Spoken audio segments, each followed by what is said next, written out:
This is Reverend Thomas Stubbs. He is the Associate Pastor of Jesse Lee Memorial United Methodist Church in Ridgefield, Connecticut.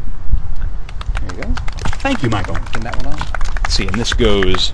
On the pocket, maybe? It might be... What do you think? Be on the lapel, or... All right. Well, good afternoon, everybody.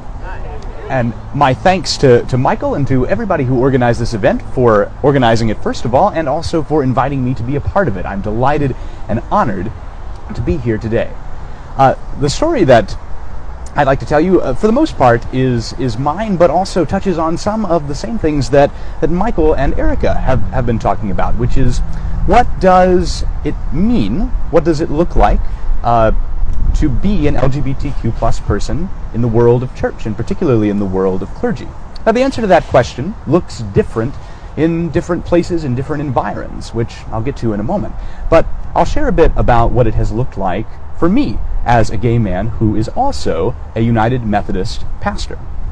I made the decision that concealing my sexuality was no longer an acceptable thing to do when I was about 3/4 of the way through seminary.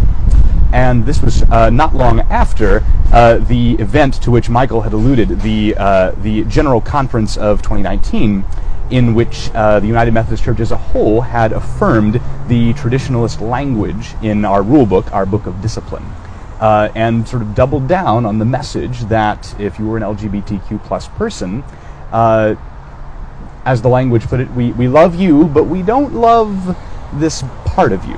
We don't love this thing that you do, or this thing, this particular aspect of who you are. Or if we do, we love it in a way that we love it so much that we'd like you to actually change it, right? And so I wasn't sure what was going to happen. I was on the brink of beginning a vocation, a career in ministry, and found myself in a position where I could no longer disguise who I was in good conscience, even as I knew that could potentially carry literally career-ending consequences. But I clenched my teeth and prayed a lot and made the decision to do that. And a period of uncertainty followed. One of the incredible moments of grace that I count and look back upon in my life, however, is that because I decided to be open and honest, because I decided to come out, there were folks who knew that and who were looking out for me, who were able to lead me into a part of the United Methodist Church that would have me.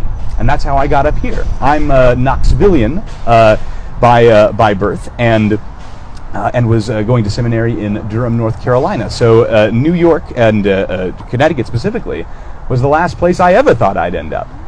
And yet, through this graced connection of supportive ally to supportive ally to supportive ally within the institution of the church, a connection was made for me, a conduit was made for me, which led me to Jesse Lee Memorial United Methodist Church, a parish which after a great deal of discernment and often painful interludes in growth and development has taken the stance to say, along with the rest of the New York Annual Conference of the United Methodist Church, we will ordain LGBTQ plus people, we will conduct same-sex weddings, and particularly, Thomas Stubbs, we would like for you to be here. And I thank God for that every single day.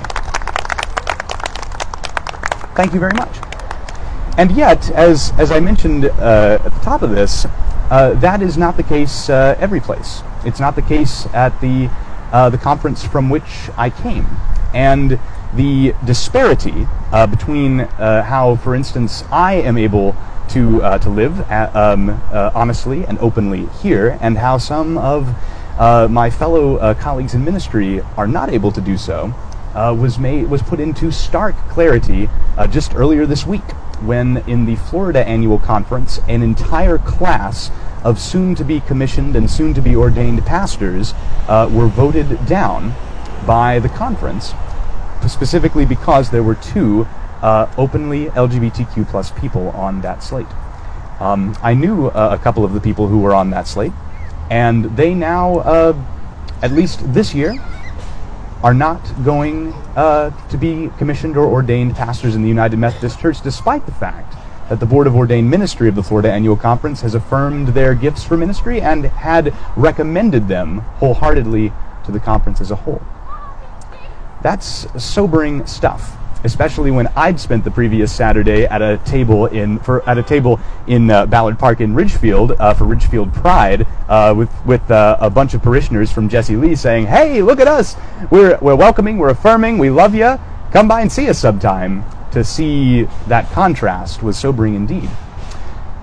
And yet there were two things that have happened over the course of the last couple of days that give me hope. The first of which is that I got word from one of my colleagues in ministry who was a part of that class that even after being rejected in that horrendous and what must have been extraordinarily disheartening, extraordinarily painful way, every single person in that class voiced publicly their commitment to continue pursuing commissioning and ordination in the United Methodist Church. And the conference as a whole committed to working to facilitate that, even in the midst of this uncertainty about exactly when and exactly how that will happen. At the end of that annual conference, those folks in that class, many of them, served communion to pastors, many of whom had been the very pastors who had voted no on them. And that dedication, that sense of hope, that sense that things are not right now, but they will be, gave me a great deal of hope indeed. And it gave me hope also that this morning I was able to lift up that entire situation in a pastoral prayer at my home church, at Jesse Lee.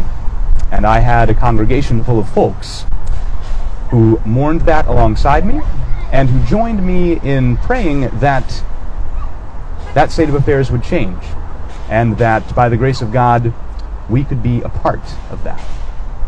And so even in the midst of that sort of contrast, even in the midst of setbacks and discouragement and all manner of things which would lead a person very reasonably to ask, what am I doing here?